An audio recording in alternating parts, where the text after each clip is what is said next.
조국 일가는 우리 현대사에서 유일무이하게 사법 사형을 당한 일가족이에요. 처음 시작은 조국 펀드였어요. 조국이 대선 자금 마련을 위한 펀드, 사모펀드를 하고 있는데 민정수석 지위를 이용해서 가로등 전멸등 광극 공사를 싹쓸이해서 거기에 투자하고 있고 이거 권력형 비리지. 그걸로 시작했는데 이거는 검찰발 새빨간 거짓말이었어요. 완전 거짓말이었고 그런 나중에 검찰발 거짓말로 밝혀진 걸로 한 100만 건이 한 달 사이에 기사가 쏟아졌죠. 제가 그 100만 건 한가운데서 이거는 검찰의 거짓말이다. 조국 무죄를 외쳤던 사람이라 거의 혼자서 제가 생생하게 그때를 다 기억합니다. 조국 사퇴하면 뭐가 떠올라요? 표창장이 그렇죠. 떠오릅니다. 네. 네. 그래요. 사람들은 표창장 위조로 조국 사퇴를 기억해요. 정경심 교수가 표창장 위조해서 감옥 간 거 아니야? 그 표창장 때문에 의사 면허 딴 딸 조민 고절된 거 아니야? 결국 조국은 그 표창장 사무소 위조 행사 공범으로 또 감옥 간 표창장이 핵심이에요 사실은.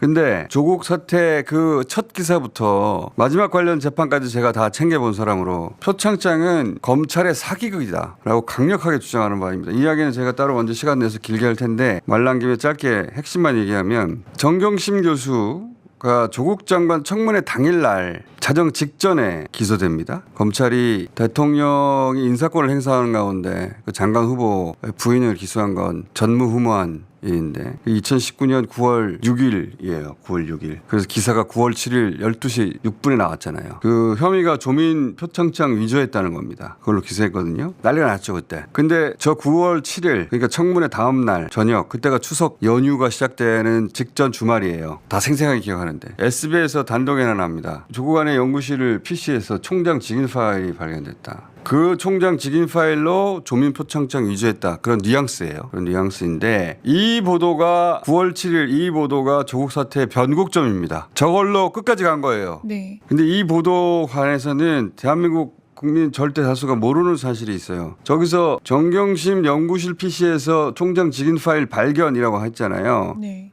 정경심 연구실 PC에서 총장 직인 파일이 나온 적이 없습니다. 없어요. 총장 직인 파일이라는 것은 정경심 교수 연구실 PC가 아니라 강사들이 쓰는 강사 휴게실 PC 다른 데서 나온 거예요. 그리고 더 중요한 것은 그 강사 PC를 압수수색한 거는 9월 10일이에요. 저 기사는 9월 7일에 나왔잖아요. 근데 그 강사 PC를 압수한 건 9월 10일이라고. 그리고 그 강사 PC를 포렌식에서 총장 직인 파일을 확인한 것은 9월 17일이에요. 그러니까 SBS가 보도할 당시는 포렌식은커녕 그 PC를 압수도 하기 전입니다. SBS 보도는 당연히 검찰 소스로 한 것일 텐데 그러면 검찰은 압수도 하기 전에 그 파일이 열흘 후 포렌식으로 나올 걸 어떻게 미리 알죠? 이런 얘기 처음 들어봤죠. 네. 제가 말한 건 팩트예요. 어떻게 미리 총장 직인 파일이 나올 거라는 걸 알고 언론사에 기뜸을 하죠? 자기들이 심은 게 아니면? 이 대목은 제 의심입니다. 어떻게 그게 가능하지? 그리고 검찰은 그때 직인 파일로 정경심 교수가 위조했다는 주장을 한 셈인데 그 직인 파일로 그 표창장을 단 한 번도 검찰은 재현해내지 못했어요. 수많은 IT 전문가들이 아래 한글 프로그램으로 그 PC에 있는 워드 프로그램이 아래 한글이었고 아래 한글 프로그램으로 그 직인 파일 불러들여서 그 표창장 만들 수 없다고 지적했습니다. 실제로 검찰은 법정에서 저 표창장을 재현해내지 못했어요. 더 근본적으로는 우리 언론이 한 번도 묻지 않았던 질문인데 마땅히 했어야 했던 근본적인 질문이 위조는 원본을 구할 수 없거나 귀할 때 하는 겁니다. 그래서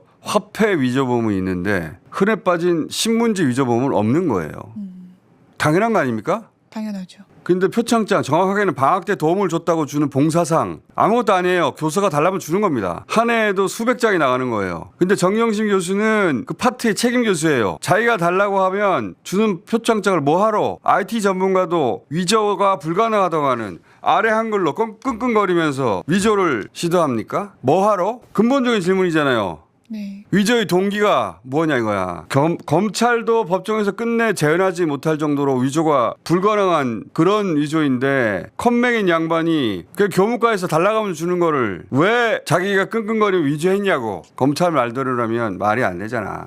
이 얘기하면 제가 흥분하게 되는데 조국 사태는 윤석열 김건희가 검찰 동원해서 만들어낸 사건입니다. 표창장은 사기예요. 정경심 교수는 위조하지도 않은 표창장으로 징역 4년을 산 것이고 조민 씨는 위조하지도 않은 표창장 때문에 10년 공부 의사 면허를 박탈 당하고 고졸이 된 것이고 이주하지 않은 표창장 행사 혐의로 조국은 공범으로 유죄가 된 거예요. 제가 처음부터 끝까지 모든 재판을 다 보고 결론 내린 겁니다. 근데 정경심 교수 인생 4년 누가 되돌려줄 수 없잖아. 조민 씨 의사면허 누가 되돌려줄 수 있습니까? 적어도 조국 전 대표는 그 가족의 대표로 사면 받아야지. 저는 그렇게 생각합니다. 이야기는 좀 더 하죠 이제. 왜냐하면 이제 이번 주 지나면 아마 명단 작성할 거거든요. 그래서 이 얘기도 사면 명단을 작성한다고요. 네네네.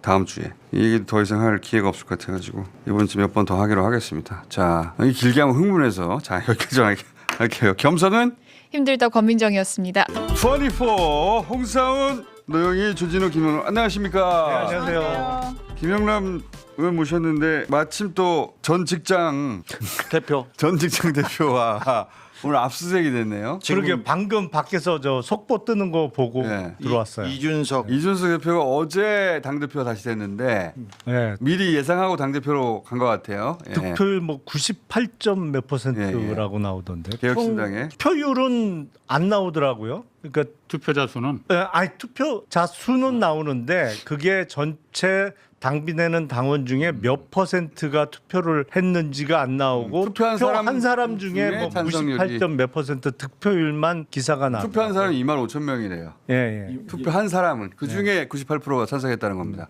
2만여 표. 전체 몇 명 중에 몇 명인지 전체가 몇 명이야 진짜? 그건 모른다는 거예요. 그 전에는 한 7만 명쯤 된다 그랬었는데 모르겠어요. 지금은 정확한 숫자는 모르겠어요. 선거를 치르면서 계속 이게 당원이 이게 조금 빠지는 것 같아요. 빠지는 계속. 선거를 치르면 당원이 빠져. 네. 자, 시간이 가면 계속 근데 빠지고. 이번 압수수색은 그 공천 개입, 공천 개입입니다. 명태균, 김영선 요건이죠. 그렇죠. 예. 근데 그렇게 봐야지. 이준석 의원이 자기가 그때 당시 당 대표였는데 어떻게 공천권을 갖고 있는 당 대표가 공천 개입한다는 게 가능하냐 뭐 그런 얘기를 하는데 그거는 절대 그렇지 않습니다. 사실은 우리가 부정 취업 관련해서 그 수사를 그 전에도 많이 한 적 있잖아요. 그 공기업 사장들 다 업무 방해로 처벌됐어요. 그러니까 그거는 인사권을 갖고 있다고 해서 그게 그 회사나 정당의 공정한 직원 선발 내지는 공평한 공천권 행사에 업무 방해가 안 된다는 거는 말이 안 되는 거예요. 그러니까 이준석 대표가 그냥 듣기는 그렇다는데 실제로는 택도 없는 얘기를 많이 해요. 그건 법리적으로 안 맞는 주장을 그렇죠. 하는 거예요. 나는 당 대표인데 공천권이 있는데 뭐 내가 어떻게 공천 개입을 해 이런 말이거든요. 윤석열하고 똑같은 방식 아니에요? 내가 대통령인데 그렇지. 비상계엄 왜 선포하냐? 항상 같은 방식인 거예요. 이준석 오늘 압수수색을 들어갔다고 하는데 이준석이 어쨌든 지금 우리가 의심하는 건 그거잖아요. 명태균의 여론조사를 이용해서 지지 성향을 분석을 해서 그걸 갖다가 ARS 조사로다가 홍준표와 윤석열의 1, 2등을 바꿔버렸다는 거 아니에요. 그게 명태균의 기술 아니에요. 그 넘긴 자료가 남아 있을까? 저 명태균 씨가 이 자리 와서 한 얘기가 네.